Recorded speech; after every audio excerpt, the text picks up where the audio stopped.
Right. అది గురజాలలో చంద్రబాబు నాయుడు అక్కడ జరుగుతున్న పల్నాడు ప్రాంతంలో జరుగుతున్న అరాచకాల్ని వైసీపీ నాయకులు, కార్యకర్తలు, గూండాలు, రౌడీలు ప్రజలపైన చేస్తున్న దాష్టికాల్ని ఏకరువు పెడుతూ కార్యకర్తల్ని ఆయన ఉత్తేజపరిచే ప్రయత్నం చేస్తున్నారు.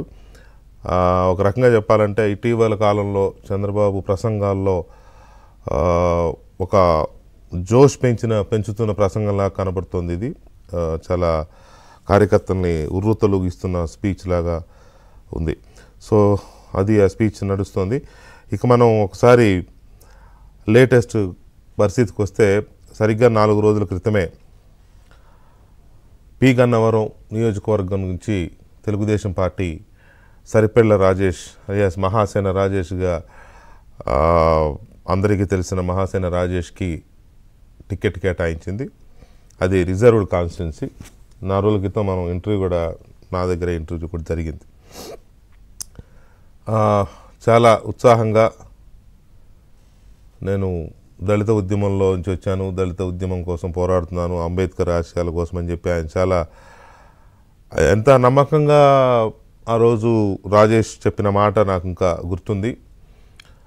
ఇక్కడ బీఫామ్ ఇచ్చింది అభ్యర్థిగా కాదు ఎమ్మెల్యేగానే ఇచ్చేశారు అని చెప్పి అంత నమ్మకంగా, అంటే గెలుపు అనేది ఇక జస్ట్ ఏదో ఫార్మాలిటీ అంతే తప్ప ఇక్కడ తెలుగుదేశం పార్టీ తరపున రాజేష్ గెలవడం, ఆ మాటకు వస్తే ఈ 2-3 జిల్లాల్లోనూ అందరి పరిస్థితి అంతే.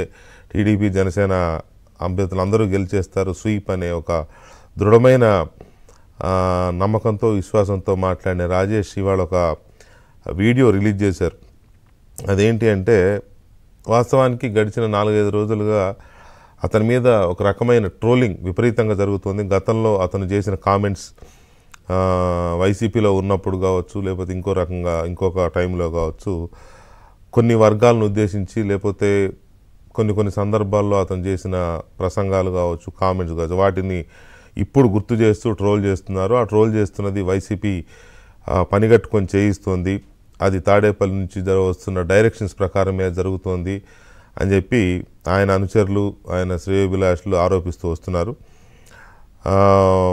అసలు ఇక్కడ నుంచి టికెట్ ఇవ్వకుండా క్యాన్సిల్ చేయాలి, పి గన్నవరంలో అతనికి ఇచ్చిన టికెట్ని క్యాన్సిల్ చేయాలి అని చెప్పి, ఇక్కడ అతను ఉంటే మేము పని చేయనివ్వం, పోటీ చేయనివ్వం అని చెప్పి రకరకాల ట్రోలింగ్ నడిచింది. ఇదంతా చేయించింది వైసీపీ చేయిస్తోంది అనేది ఒక అనుమానం వీళ్ళకు ఉంది. అనుమానమో నిజమో మరి రాజేష్ అనుచరులు చెప్తున్న మాట. సో ఇది ఏంటి అసలు, ఎందుకు ఇంత ఇదిగా ఆ ట్రోలింగ్ జరుగుతుంటే రాజేష్ ఎందుకు రియాక్ట్ అయ్యి నేను బరి నుంచి తప్పుకుంటున్నాను, ఎన్నికల్లో పోటీ చేయను, తప్పుకుంటున్నాను,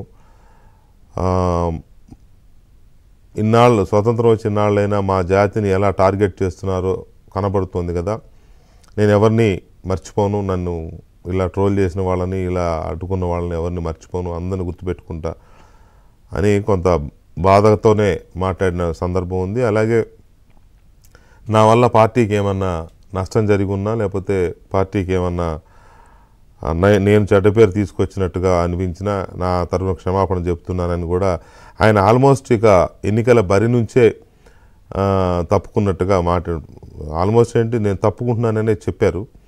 కానీ ఈవినింగ్ నాకు తెలిసింది ఏంటి అంటే పార్టీ నాయకత్వం అందుకు సిద్ధంగా లేదు.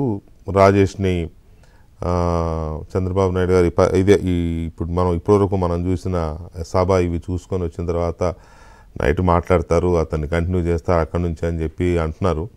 పార్టీ నాయకత్వంతో మాట్లాడినప్పుడు అదే చెప్తున్నారు. కాకపోతే ఆయన చాలా బాగా హర్ట్ అయ్యాడు. అక్కడ జరిగిన పరిణామాలు కొన్ని అతన్ని హర్ట్ చేశాయి, కొన్ని వర్గాలు అతన్ని టార్గెట్ చేశాయి అనే ఒక ఇది ఉంది. సో దీని మీద అసలు రాజేష్ ఏమని వీడియో రిలీజ్ చేశాడు రాజేష్, మహాసేన రాజేష్ తను ఏమని వీడియో